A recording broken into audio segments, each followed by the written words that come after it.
Hello दोस्तों, स्वागत है आप सभी का चैतन्य क्लासेस में। हम लोग डेली के तरह जो हम लोग डेली एमसीक्यूज करते हैं, ये अलग अलग एग्ज़ाम के लिए आप लोगों के लिए काफ़ी लाभदायक सिद्ध होगा। ज़्यादातर के लिए बिहार एसएससी, दरोगा, सीएसबीसी, बिहार कांस्टेबल, यानी कि इस चीज़ के हम लोग एग्जाम्स के कई सारे एमसीक्यूज देखते हैं। और ये जो एमसीक्यूज है, जितने भी सभी प्रीवियस ईयर के क्वेश्चंस होते हैं और सभी वेस्ट क्वेश्चंस होते हैं। और जितने भी क्वेश्चन होते हैं लगभग आपको पीसीएस एग्जाम में पूछा हुआ ही क्वेश्चन रहता है। चलिए आइए बिना देरी किए हुए शुरू करते हैं। आज जो हमारा टॉपिक है, हमारा गवर्नर जनरल और वायसराय, इससे रिलेटेड हमारा टॉपिक है कि जो भारत में जो कुछ गवर्नर जनरल और वायसराय रहे, उनके कार्यकाल से रिलेटेड कुछ क्वेश्चन है, कौन कब कब आए और पहला, दूसरा, तीसरा कौन सा रहा। तो चलिए स्टार्ट करते हैं। इसी के साथ हम लोग, कहा जा रहा है भारत का प्रथम गवर्नर जनरल कौन था। जो भारत था उसका प्रथम गवर्नर जनरल कौन था? Lord Mayo, Lord Lytton, Canning, Lord Dufferin, इनमें से कौन होगा? आप जल्दी से कमेंट में बता सकते हैं इसका आंसर। अगर आपको पता है तो आप जरूर इसे बताने की कोशिश करिए कि इनमें से कौन था भारत का प्रथम governor general. Lord Mayo, Lord Lytton, Lord Canning और लॉर्ड डफरिन। चलिए, और उपयुक्त में से कोई नहीं, इसका जो आंसर होगा उपयुक्त में से कोई नहीं। भारत का प्रथम गवर्नर जनरल इनमें से कोई नहीं था। वहीं आगे देखते हैं अगला क्वेश्चन। भारत में ब्रिटिश साम्राज्य के संस्थापक कौन था? भारत में ब्रिटिश साम्राज्य का संस्थापक कौन था? ऑप्शन है सी स्लीमेन, ए स्लीमेन, बी है लॉर्ड मिंटो, सी है लॉर्ड क्लाइव और डी है लॉर्ड मेयो। इसमें से जो इसका आंसर होगा एकदम हमारा सी, लॉर्ड क्लाइव। भारत में ब्रिटिश साम्राज्य का संस्थापक कौन था? लॉर्ड मेयो था। ये 23 जून 1757 को हुई प्लासी की लड़ाई में ये हमें देखने को मिलता है। लॉर्ड क्लाइव के साथ इसकी युद्ध हुआ था। 1757 में यही लड़ा था ना सिराजुद्दौला से। 1757 में आपको देखने को मिलता है। वही है कलकत्ता में एशियाटिक सोसाइटी की स्थापना के समय बंगाल का गवर्नर जनरल कौन था? जब कलकत्ता में एशियाटिक सोसाइटी की स्थापना हो रहा था, कब हो रहा था? 1784 में। 1784 के आसपास हो रहा था। इसमें बंगाल का गवर्नर जनरल कौन था पूछा जा रहा है। लॉर्ड कॉर्नवालिस, बी है लॉर्ड वारेन हेस्टिंग, सी है लॉर्ड वेलेस्ली और डी है लॉर्ड विलियम बेंटिंग। जब ये 1784 के आसपास जो बंगाल का गवर्नर जनरल था, लॉर्ड वारेन हेस्टिंग हमारा कौन था? लॉर्ड, उसमें ये गवर्नर जनरल थे। इनका कार्यकाल कब है? 1774 से लेकर के 1785 तक। 1774 1785 तक इसका कार्यकाल रहा था। वही सुरक्षा प्रकोष्ठ की नीति संबंधित है, रिंग फेंस पॉलिसी इसको कहा जाता है। रिंग फेंस पॉलिसी किससे संबंधित है? वारेन हेस्टिंग से, लॉर्ड वेलेजली से, हेनरी लॉरेंस से और डी है लॉर्ड हेस्टिंग से। इसका आंसर होगा लॉर्ड वारेन हेस्टिंग से संबंधित है। सुरक्षा प्रकोष्ठ की नीति किससे संबंधित है? वारेन हेस्टिंग से। ये जो था वारेन हेस्टिंग तथा वेलेजली से संबंधित, हम इसको देखते हैं। चलिए आगे देखते हैं अगला क्वेश्चन। रिंग फेंस नीति का संबंध इनमें से किससे है? रिंग फेंस नीति, रिंग फेंस पॉलिसी कहा जाता है। Henry Lawrence, Lord Dalhousie, Warren Hastings, Lord Clive. Ring fence policy का संबंध किससे है? लॉर्ड वारेन हेस्टिंग से संबंधित है। 6 नंबर, निम्नलिखित में से किसने बंगाल में द्वैध शासन प्रणाली को समाप्त किया? बंगाल में द्वैध शासन प्रणाली को किसने समाप्त किया था? Lord Clive, Lord Cornwallis, Lord Warren Hastings और उपयुक्त में से कोई नहीं। बंगाल में द्वैध शासन प्रणाली को 1772 में लॉर्ड वारेन हेस्टिंग्स ने समाप्त किया था। और वारेन हेस्टिंग्स 1772 में कब? 1772 में इसे खत्म किया था। और इसके साथ ही देखते हैं कोर्ट ऑफ डायरेक्टर्स ने दोहरी शासन प्रणाली को समाप्त करने का निर्णय लिया था इसी समय के आसपास। वही द्वैध शासन प्रणाली का जो शुरुआत है 1665 में हम देखते हैं कि क्लाइव द्वारा किया जाता है। कब किया जाता है? 1665 में। सॉरी, ये नहीं होगा,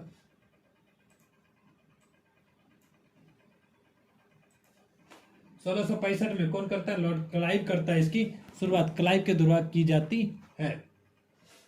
वही देखते हैं 7 नंबर क्वेश्चन, बंगाल में द्विशासन प्रणाली किसके द्वारा लागू की गई थी? अभी जस्ट हम लोग देखे द्विशासन प्रणाली किसके द्वारा? रॉबर्ट क्लाइव के द्वारा 1665 में लागू किया गया था। अगला, किस गवर्नर जनरल पर महाभियोग का मुकदमा चलाया गया था? एक गवर्नर जनरल था जिसपे महाभियोग का मुकदमा चलाया गया था। ऑप्शन है Warren Hastings, Lord Clive, Lord Cornwallis और लॉर्ड वेलेस्ली। सबसे पहले वारेन हेस्टिंग के ऊपर यह चलाया गया था। इसका निरंकुश कार्य के लिए इसे जाना जाता है। यह 1788 से लेकर 1795 तक इसके कार्यकाल मुकदमा चलाया गया था। कब से कब तक? 1788 से लेकर 1795 तक। और जब इसके लिए कार्यकाल चला, लेकिन इसका कार्यकाल को देखते हुए, यानी कि इसके ब्रिटिश लोग की नज़र में ये बहुत अच्छे काम किए थे, इसलिए इन्हें क्या कर दिया? दोषमुक्त कर दिया गया। और कुछ समय के लिए वारेन हेस्टिंग पर लगने वाले सभी महाभियोग के बारे में विद्वानों ने मत दिया था कि, और स्मिथ का निर्णय है कि अधिक। चलिए आगे बढ़ते हैं। निम्नलिखित में से किस पर ब्रिटिश संसद में महाभियोग का मुकदमा चलाया गया था? ऐसा कौन है जिसके ऊपर ब्रिटिश संसद में महाभियोग का मुकदमा चलाया गया था? जस्ट देखिए इसका आंसर क्या होगा, वारेन हेस्टिंग्स हो जाएगा। भारत में न्यायिक संगठन की स्थापना किसने की? भारत में न्यायिक संगठन की स्थापना किसने की? ए लॉर्ड मेयो, बी कॉर्नवालिस, सी लॉर्ड एटली और डी है लॉर्ड कर्जन। इसका जो आंसर हो जाएगा लॉर्ड कॉर्नवालिस। भारत में ब्रिटिश न्यायिक संगठन की स्थापना करने के लिए यह जाना जाता है। ये दीवानी और फौजदारी के संबंधित संगठन जारी न्याय किया था। वारेन हेस्टिंग ने आरंभिक किया और मगर कॉर्नवालिस के समय में इसे सुदृढ़ ढंग से बनाया गया और 1763 के आसपास कॉर्नवालिस संहिता शक्तियों के पृथक्करण के सिद्धांत पर आधारित थी, और जिसके तहत कर और न्याय प्रशासन को पृथक कर दिया गया, अलग अलग कर दिया गया।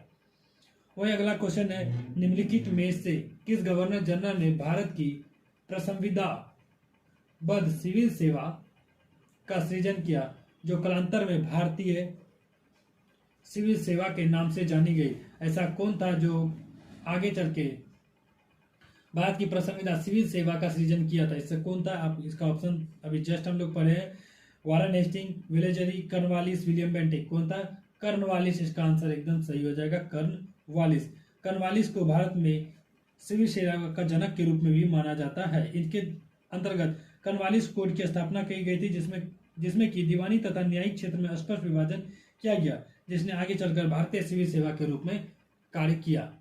भारतीय लोक सेवा का प्रवर्तन किया गया था। भारतीय लोक सेवा का प्रवर्तन किया गया था बेंटिक के शासनकाल में, कॉर्नवालिस के शासनकाल में, कर्जन के शासनकाल में और डी है डलहौजी के शासनकाल में। इसका आंसर हो जाएगा बी, कॉर्नवालिस के शासनकाल में। चलिए 13 नंबर क्वेश्चन, लॉर्ड कॉर्नवालिस की कब्र कहाँ स्थित है? ये जो मरे थे इसका जो कब्र है वो कहाँ पे स्थित है? गाजीपुर में। ये यानी कि यही एक ऐसा शासक है जिसका कब्र जो भारत में स्थित है। गाजीपुर, बलिया, वाराणसी, गोरखपुर। इसका जो आंसर होगा गाजीपुर में होगा। 30 जुलाई 1805 से 5 अक्टूबर तक ये बंगाल का शासक रहा था। 30 अक्टूबर 1805 से 1805 तक बंगाल का गवर्नर जनरल रहा, और इसे भारत में इस्तमरारी अथवा अस्थायी बंदोबस्त, न्यायिक संहिता और भारतीय लोक सेवा के रूप में जाना जाता है। इसका जो मृत्यु हो गया था 5 अक्टूबर 1805 को हुआ था। इसका मृत्यु कब हुआ था? 5 अक्टूबर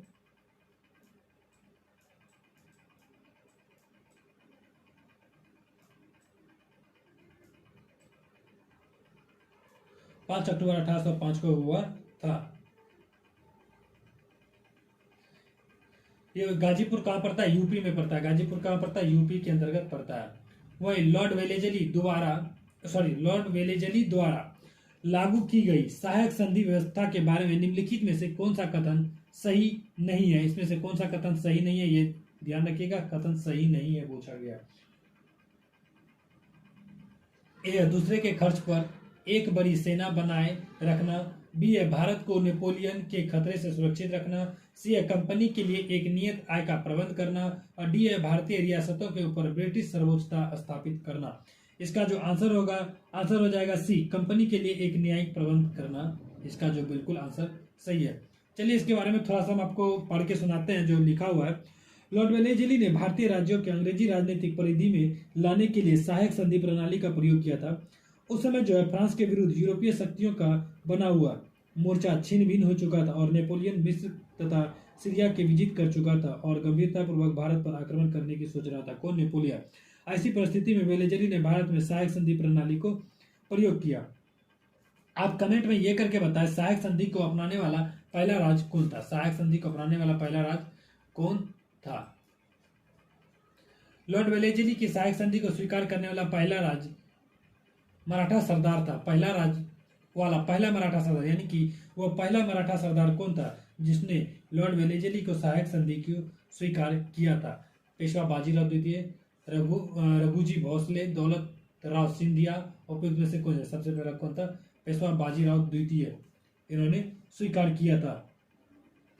दौलत राव सिंधिया और जसवंत होलकर दोनों पुणे में अपने सर्वश्रेष्ठ प्रदर्शित करना चाहते थे और बाजीराव द्वितीय सिंधिया का साथ दे रहा था और उसने 1801 में जसवंत के भाई की हत्या कर दी और परिणाम स्वरूप जसवंत होलकर सेना ने पुनः आक्रमण कर दिया। वहीं बाजीराव द्वितीय ने भागकर बसीन में शरण ली और 31 अक्टूबर 1802 को अंग्रेजों की बसीन की संधि की गई। बसीन की संधि याद रखिए, एक और बसीन की संधि, ये देखिए यहाँ पे 16 नंबर क्वेश्चन में दिया गया था। बसीन की संधि किसके साथ होता है? बसीन की संधि सिंपल सी बात है, अंग्रेज और बाजीराव द्वितीय के बीच में होता है। चलिए यहाँ 16वां नंबर क्वेश्चन है, 1802 में बसीन की संधि पर हस्ताक्षर किसके मध्य हुआ था? अंग्रेज और बाजीराव द्वितीय। अभी जस्ट हम इसका तुरंत बोल ही दिए थे आंसर। 17 नंबर, सहायक संधि को स्वीकार करने वाला पहला शासक कौन था? सबसे पहला शासक कौन था? सहायक संधि को स्वीकार करने वाला पहला शासक कौन था? अवध का नवाब, हैदराबाद का निजाम, पेशवा बाजीराव द्वितीय, ट्रवनकोर का राजा। इसमें जो था पहला शासक था अवध का नवाब था। ये कब किया था? 1765 में। कब? 1765 में सहायक संधि को अपनाया गया था।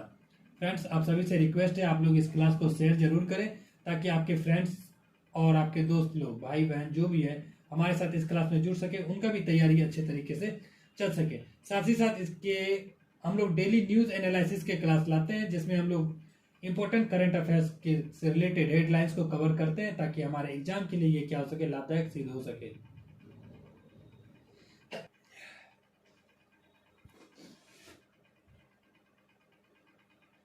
वही सहायक संधि किसके काल में क्रियान्वित किया गया था? सहायक संधि किसके काल में क्रियान्वित किया गया था? Lord Cornwallis, Lord Wellesley, Sir John Shore और लॉर्ड ऑकलैंड।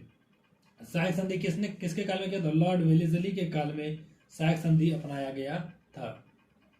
निम्नलिखित सहायक संधि स्वीकार नहीं की थी। निम्नलिखित में से ऐसा कौन था जो सहायक संधि को स्वीकार नहीं किया था? हैदराबाद का निजाम, इंदौर का होलकर, जोधपुर के राजपूत राज और मैसूर के शासक। इसमें से जो इसका आंसर होगा इंदौर के होलकर। इंदौर का होलकर ने सहायक संधि को स्वीकार नहीं किया था। देखते हैं कि इसमें कौन कौन सहायक संधि को स्वीकार किया था। हैदराबाद 1798, जो आपको हैदराबाद दिखता है 1700, इसे सुन लीजिए, याद कर लीजिएगा। हैदराबाद 1798 से 1800 ईस्वी में। मैसूर 1799, मैसूर कब? 1799 ईस्वी में। तंजौर 1799 में। अवध 1801 ईस्वी में। वहीं पेशवा 1802 में और बरार के भोसले 1803 में। सिंधिया 1804 में और जोधपुर, जयपुर, मछुआरा, बूंदी तथा भरतपुर ने सहायक संधि को स्वीकार किया था। आप यहाँ पे बॉक्स में आपको दे दिया गया, आप इसे यहाँ से देख ले। सहायक संधि व्यवस्था को स्वीकार करने वाला भारतीय देशी शासक कौन था? जो भारतीय देशी शासक था सहायक संधि को स्वीकार करने वो कौन था? ग्वालियर के सिंधिया, हैदराबाद के निजाम, पंजाब के दिलीप सिंह और बड़ौदा के गायकवाड़। इसका जो आंसर होगा बी, हैदराबाद का निजाम। प्रथम भारतीय देश, प्रथम भारतीय देशी के बारे में पूछा गया। प्रथम भारतीय देशी कौन था? हैदराबाद का निजाम सबसे पहले स्वीकार किया था। वही देखते हैं 21 नंबर, भारतीय राज्यों पर अंग्रेजी प्रभुत्व स्थापित करने के लिए किसने प्रशासन में सहायक संधि प्रणाली का सूत्रपात किया था? आप तब तक इसका आंसर दें। यहाँ पे आप ऑप्शन देख सकते हैं, Warren Hastings, Lord Wellesley, Lord Cornwallis, Lord Wellesley. दोस्तों, आप लोगों से बता देता हूँ, ये जितने भी क्वेश्चन है ये सभी किसी न किसी पीसीएस एग्जाम से रिलेटेड क्वेश्चन तो हम लोग यहाँ पे लिए हुए हैं। आप देख सकते हैं ये जो जितने भी क्वेश्चन है किसी न किसी छत्तीसगढ़ का, यूपी पीसीएस का, आईएएस तक का रिलेटेड आपको 21 नंबर क्वेश्चन जो देखने को मिला यहाँ पे, ये लगभग जितने भी क्वेश्चन है ये किसी न किसी आईएएस एग्जाम में या फिर पीसीएस एग्जाम में ही पूछा गया है। वहीं कहीं से लिया गया क्वेश्चन नहीं है ये, आप इसे जरूर करें और आपके लिए ये काफ़ी ज़्यादा लाभदायक सिद्ध होगा। ऐसा इसलिए कर रहे हैं हम लोग, हाई लेवल का क्वेश्चन उठा रहे हैं ताकि आने वाले एग्जाम्स में आपको ये काफ़ी ज़्यादा सिद्ध हो सके, क्योंकि हम देख रहे हैं जो अभी चल रहा है, जो भी एग्जाम्स होता है सभी में जो है इंपॉर्टेंट क्वेश्चन यानी कि हाई लेवल क्वेश्चन ही देखने को मिल रहा है। अब जो है एजुकेशन का लेवल पहले जैसा नहीं रह गया, इसलिए मैं बोलता हूँ कि आप लोग इस सभी क्वेश्चन जो आपको जितने ऑल क्वेश्चन जो है आपके लिए बीबीआई है, किसी एक क्वेश्चन को बीबीआई नहीं बोल सकते हम, क्योंकि सभी क्वेश्चन यूपीएससी आईएएस या फिर पीसीएस एग्जाम से ही उठाया गया, तो कैसे बोल दूं। ठीक है, इसलिए इसका आंसर जो आप देख रहे हैं 21 नंबर का क्वेश्चन क्या था, प्रभुत्व के लिए किसने सहायक संधि प्रणाली का सूत्रपात किया था। इसका जो ऑप्शन आपको दिए थे, क्या क्या दिए थे यहाँ पे देख रहे हैं, ए बी सी डी में दिया गया, इसका आंसर हो जाएगा बी, लॉर्ड वेलेजली इसका एकदम सही आंसर होगा। चलिए थोड़ा सा इसके बारे में सुन लेते हैं। लॉर्ड वेलेजली ने भारतीय राज्यों को अंग्रेजी राजनीतिक परिधि में लाकर अंग्रेजों की प्रभुत्व स्थापित करने के लिए सहायक संधि प्रणाली का प्रयोग किया था। क्यों किया था? अंग्रेजी प्रभुत्व को स्थापित करने के लिए इसका प्रयोग किया गया था, और इससे अंग्रेजी सत्ता का श्रेष्ठता और प्रभुसत्ता स्थापित हो गई। इससे अंग्रेजी सत्ता क्या श्रेष्ठ साबित हुआ। ईस्ट इंडिया कंपनी का राजपूत राज्यों से सहायक संधि करने वाला मुख्य उद्देश्य क्या था? जो राजपूत राज्य से यह सहायक संधि कर रहा था, इसका मुख्य उद्देश्य क्या था? शत्रुओं के विरुद्ध सैनिक सहायता प्राप्त करना, मराठा पिंडारी आक्रमण से इन राज्यों की सुरक्षा करना, खिराज के रूप में धन प्राप्त करना, वहीं अंग्रेजों की प्रभुसत्ता स्थापित करना। खिराज ये क्या, एक प्रकार का कर प्रणाली होता है धन प्राप्त करने का, खून स्वरूप खराज था ना, वही। इसका जो आंसर होगा अंग्रेजी की प्रभुत्व स्थापित करना, इसका आंसर एकदम बी नंबर आंसर इसका सही होगा। चलिए, निम्नलिखित युग्मों में से कौन सा युग्म सुमेलित तीर है? बक्सर का युद्ध 1764, ये तो बिल्कुल सही है, यानी कि यहाँ क्या पूछा, सही नहीं है, ये सही है। सहायक संधि 1863, सहायक संधि 1863। भारत में ईस्ट इंडिया कंपनी का एकाधिकार 1833, ये भी सही है। एक होता है 1813 में, एक होता है 1813 में। इसमें क्या होता है, इसमें चाय और चीन के साथ व्यापार के छोड़कर बाकी सब इसमें आकर के व्यापार कर सकता है। लेकिन 1833 में जब लॉर्ड विलियम बेंटिक बनता है तो उसी समय भारत का पूरी तरीके से एकाधिकार को समाप्त कर दिया था, इसलिए ये भी सही है। और अभी ये देखिए, नागरिकों एवं कंपनियों के लिए भारत में व्यापार खोला जाना, ये भी सही है। क्या होगा, ये गलत है, क्योंकि ये कितना होगा, 1865 इसका होगा। इसका आंसर क्या होगा, 1864-65 के आसपास ये किया गया था।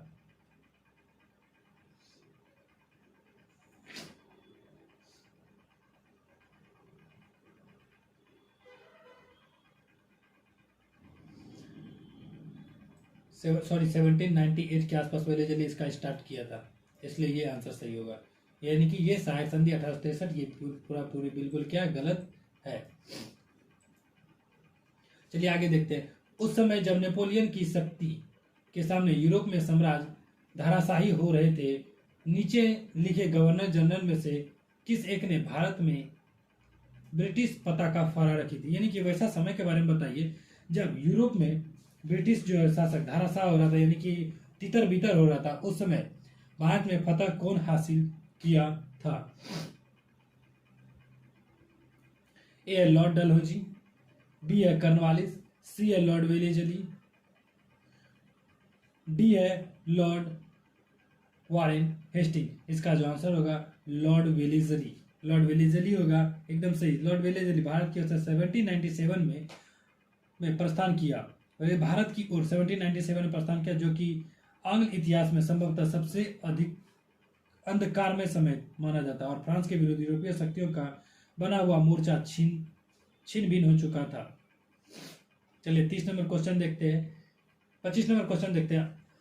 आंग्ल नेपाल युद्ध किसके शासनकाल में हुआ था? जब आंग्ल नेपाल युद्ध हुआ था, आंग्ल नेपाल युद्ध कब कब हुआ था? सबसे पहले ये देखते हैं, 1814 से 16, 1814 से 16 के बीच में प्रथम आंग्ल नेपाल युद्ध हमें देखने को मिलता है, जिसके अंतर्गत हमें सुगौली की संधि सामने आता है, सुगौली की संधि सामने आता है। और यहाँ क्या पूछा गया है, आंग्ल नेपाल युद्ध के समय कौन सा शासक था? ऑप्शन है Lord Cornwallis, Lord Hastings, Lord Wellesley, Lord Warren Hastings. इसका आंसर होगा लॉर्ड हेस्टिंग, क्योंकि लॉर्ड हेस्टिंग का कार्यकाल 1813 से लेकर के 1823 तक, इसका कार्यकाल कब तक है?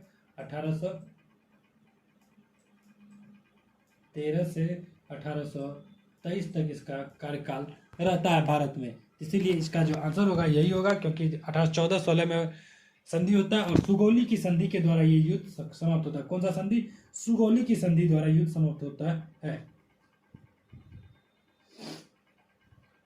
सुगौली की संधि हुई थी। सुगौली की संधि कब हुई थी? ये 1800, 1803, 1805, 1815। सुगौली संधि क्या हुआ था? 1815 में हुआ था।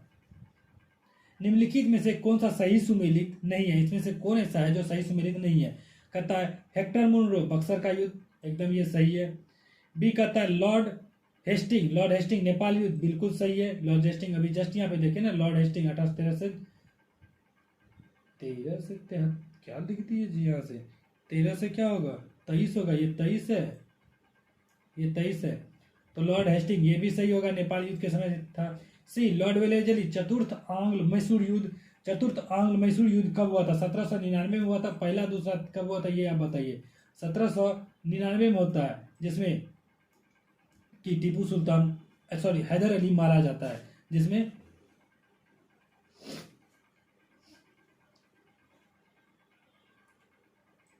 टीपू सुल्तान मारा जाता है। हैदर अली का बेटा था ना टीपू सुल्तान, ये मारा जाता है। बहुत सता के रख दिया था ये। वही देखते हैं डी नंबर, लॉर्ड कॉर्नवालिस तृतीय आंग्ल मराठा युद्ध। ये बिल्कुल गलत है। लॉर्ड कॉर्नवालिस तृतीय आंग्ल मराठा युद्ध के समय लॉर्ड कॉर्नवालिस ना होकर के लॉर्ड हेस्टिंग के समय हुआ था। कब हुआ था? लॉर्ड हेस्टिंग, इसलिए ये गलत है। चलिए देखते हैं, ये आपको पता होगा बक्सर का युद्ध कब हुआ था? 1764 में। आंग्ल नेपाल युद्ध पता होगा आपको कब होगा? 1813-16 के आसपास होता है। भाई चतुर्थ आंग्ल मैसूर युद्ध 1799। लॉर्ड कॉर्नवालिस तृतीय आंग्ल मराठा युद्ध कब होता है? तृतीय आंग्ल 1817 से 1818 कब होता है? यहाँ पे लिख देते हैं 1817 से 1818 तृतीय आंग्ल मराठा युद्ध होता है। चलिए, तृतीय आंग्ल मराठा युद्ध संबंधित है सर जॉन सॉर से, लॉर्ड वेलेजली से, लॉर्ड हेस्टिंग से, लॉर्ड कॉर्नवालिस से। किससे संबंधित है? लॉर्ड हेस्टिंग से संबंधित है। सर टॉमस मुनरो किन वर्षों में मद्रास के गवर्नर रहे? जो टॉमस मुनरो था, कब ये मद्रास का गवर्नर था? 1820 से 27, 19 से 26, 22 से 29 और एक है 1818 से 1825। इसका आंसर होगा 1820 से 1827। टॉमस मुनरो कब कहाँ का था? मद्रास का गवर्नर था ये। और दक्षिण भारत में यही जो है भू राजस्व के लिए रैयतवारी व्यवस्था को लागू किया था। रैयतवारी व्यवस्था को यही लागू किया था, जन्मदाता है। और इस व्यवस्था के जन्मदाता किसे माना जाता है? ये दक्षिण भारत में लगाया था। कहा? दक्षिण भारत में। और इसका जन्मदाता तो टॉमस मुनरो और कैप्टन रीड को माना जाता है, जिसमें सर्वप्रथम तमिलनाडु के बारामल जिले में लागू किया गया था। और इसके बाद ही हम देखते हैं, यानी कि रैयतवारी व्यवस्था को सबसे पहले कहाँ लागू किया गया था? तमिलनाडु के बारामल में लागू किया था। वहीं दक्षिण भारत में सबसे पहले लागू करने के लिए किसे जाना जा रहा है? भू राजस्व प्रणाली के लिए किसे जाना जाता है? टॉमस मुनरो को। जबकि इसका जन्मदाता कौन है? टॉमस मुनरो और कैप्टन रीड। 30 नंबर क्वेश्चन देखते हैं। तथाकथित कुशासन के आधार पर किस गवर्नर जनरल ने मैसूर, यहाँ मो होगा, याद रखिएगा, यहाँ मो होगा, गलती हो गया था, यहाँ पे आप क्या लिखिएगा? मो लिख दीजिएगा। मैसूर राज्य के प्रशासन को ले लिया था, यानी इसमें से कौन था जो मैसूर राज्य के प्रशासन को ले लिया था? लॉर्ड वेलेजली ने, लॉर्ड हेस्टिंग्स ने, लॉर्ड विलियम बेंटिंक ने और लॉर्ड हार्डिंग ने। इसमें से कौन है? Lord William Bentinck. इसका कार्यकाल देखते हैं भारत में 1828 से 33 के आसपास रहता है। लॉर्ड विलियम ही तो जो सती प्रथा को समाप्त किया था, इसी के साथ स्लीमन जो था उनके साथ मिलकर के इन्होंने किया था। लॉर्ड विलियम 1831 में ऐसा किया था तथा 1834 में कुर्ग एवं कछार की रियासतों को अपने प्रदेश में कर लिया था। कब करता है ये चीज? 1831 में। और कुर्ग एवं कछार को 1834 में। कब? 1834 में। 31 नंबर क्वेश्चन, निम्नलिखित बंगाल के गवर्नर जनरलों में से कौन एक तृतीय आंग्ल मैसूर युद्ध से संबंधित है? तृतीय आंग्ल मैसूर युद्ध से कौन संबंधित है? Warren Hastings, Lord Cornwallis, Sir John Shore और लॉर्ड विलियम बेंटिक। इसमें जो भी आंसर होगा आप इसे कमेंट बॉक्स में इसका आंसर दें। अगला क्लास हम लोग कल लगाएंगे। आज हम लोग टोटल 30 क्वेश्चन किए। धन्यवाद दोस्तों, हमारे साथ जुड़े रहने के लिए। आप लोगों से रिक्वेस्ट है इस क्लास को लाइक शेयर, और आप पहली बार जुड़े हैं तो सब्सक्राइब जरूर करें, ताकि आप लोगों को ये क्लास डेली इसी तरीके से मिलता रहे। और कभी कभी ऐसा होता है हम क्लास नहीं डाल पाते, उसके लिए माफ़ कर दीजिएगा। और आप लोग करंट अफेयर्स के लिए डेली हमारे एक न्यूज़ एनालिसिस क्लास से जरूर जुड़े, जहाँ पे जनसत्ता से रिलेटेड हम लोग कई सारे मुख्य खबरों को नोट करते हैं, जो इम्पोर्टेंट होता है उसे ही हम लोग देखते हैं। धन्यवाद, मिलते हैं अगले दिन।